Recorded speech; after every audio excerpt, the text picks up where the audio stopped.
that a spoiler? That's a spoiler! So it's about two women who are about to pull off the biggest heist job of their lives. Two fraudsters, and we meet them after 10 years apart. And Bert, my character, is coming out of prison, picked up by you. Sam, I play Sam, and it explores a friendship that could be described as incredibly toxic and intense. There is a lot of history between them, and there's a lot of love, but they also have a slight addictive need to be in each other's company, whether that's good for them or not.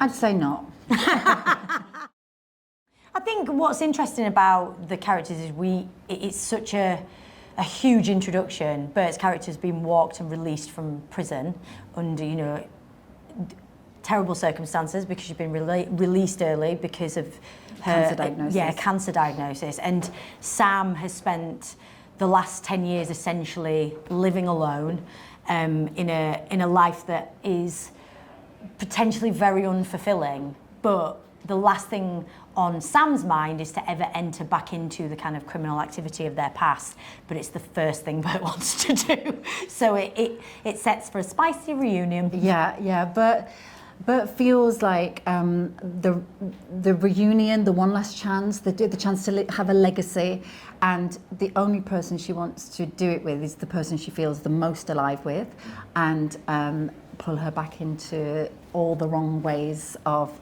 Bert's She's world. no innocent victim. No. And Suranne, you've said that you've always wanted to work with Jodie, and Jodie, was the feeling mutual? No. Can you imagine? Yeah, I mean, amazing. You just don't think there's going to be the opportunity, because unless Suranne or someone as incredible as Suranne, who creates her own work, creates another part as amazing as Sam opposite Bert, usually if Suranne's in it, I didn't get the job because there's only one part. And vice so versa. it takes Anne-Marie and Suranne to create these amazing dramas with characters in that people aren't necessarily associated with playing those type of roles, and that's why it's so amazing. And yeah, it's a dream when you get on set and you haven't worked with someone, but you're going to get on, and then it kind of is beyond all your expectations. It was a right laugh. It was fun. It was a right laugh. And it does seem like you get on so well together. So did that make it more difficult to have the kind of fighting scenes when you're... No, it makes it 1,000 times easier because you're not questioning whether someone's turned method. Yeah, like, was that a hit? Did you hit me on purpose? Yeah. Although I did actually kick you. You did kick me, but you felt very bad. I did feel bad, but it made it in, and it looked really good. It looked really good. Anne-Marie's just been talking about it, hasn't she? That to her, you can have everything.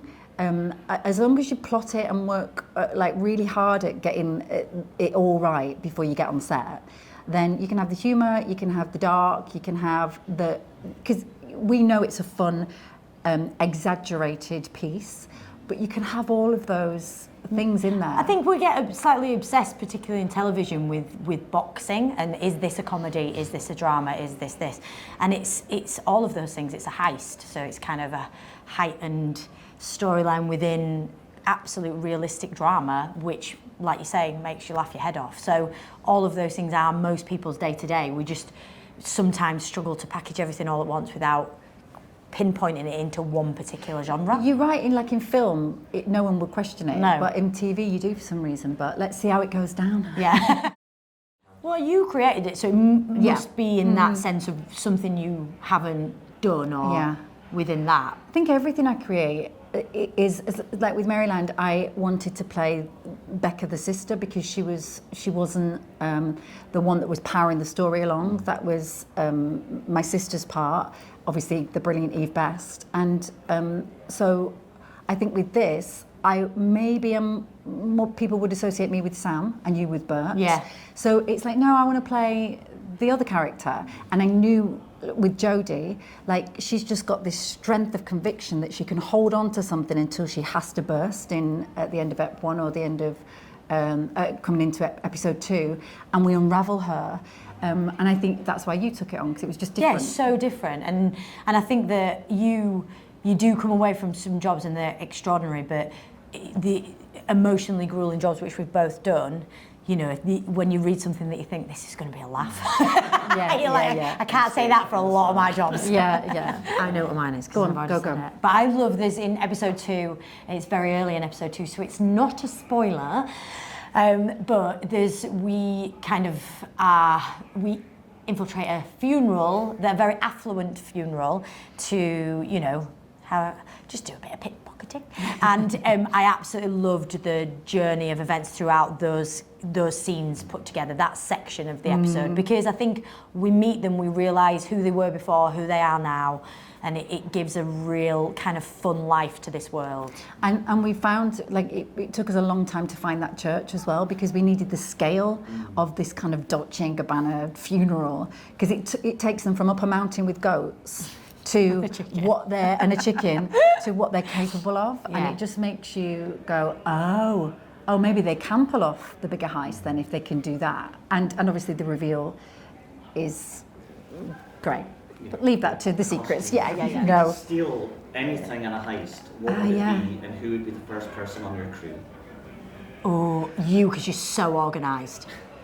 You wouldn't pick me. You'd never pick me in a million years. I'm absolutely as distraction. I would. Distraction. Yes. Yeah, you could be the distraction. And the distraction. You'd organise it. I would steal the keys from Liberty.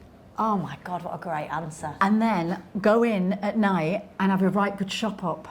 Oh my gosh, Wouldn't that be great? And you'd love to come with me to do that. I would definitely, I'm stealing that idea. Yeah. But I would definitely I'd be a good distraction. Do not give me any practical grown-up responsibility. Absolutely What not. would you steal? Well, Suranne's gone through an entire shop. I've gone through an entire shop. I would probably do like a really posh food hall at Fortnum & Mason. Steal all the wine. Yeah, just be like clink, clink, clink. And if you could steal a role from each other's career, which would it be? Ooh, well, obviously Doctor Who. Yes. You were the target. I know, but you were just brilliant, and I just think like seeing a woman like the first. We'd steal each other's doctors. Yeah, would you be Dr. Foster? Yeah, we'd steal each other's doctors. The Doctor and Dr. Although Swap. I just couldn't. It's just that thing. I was, obviously there'd be, in watching it, I'm like, you can't imagine anyone else playing Dr. Foster, whereas with the Doctor you can imagine everyone because it's anyone. But you were the first female Doctor. It was like monumental. We'd be, let's be each other's doctors. Yes. So why should STV viewers tune in and watch this and just binge the whole thing? Because you haven't seen anything like it before. And because Bert will batter you if you don't.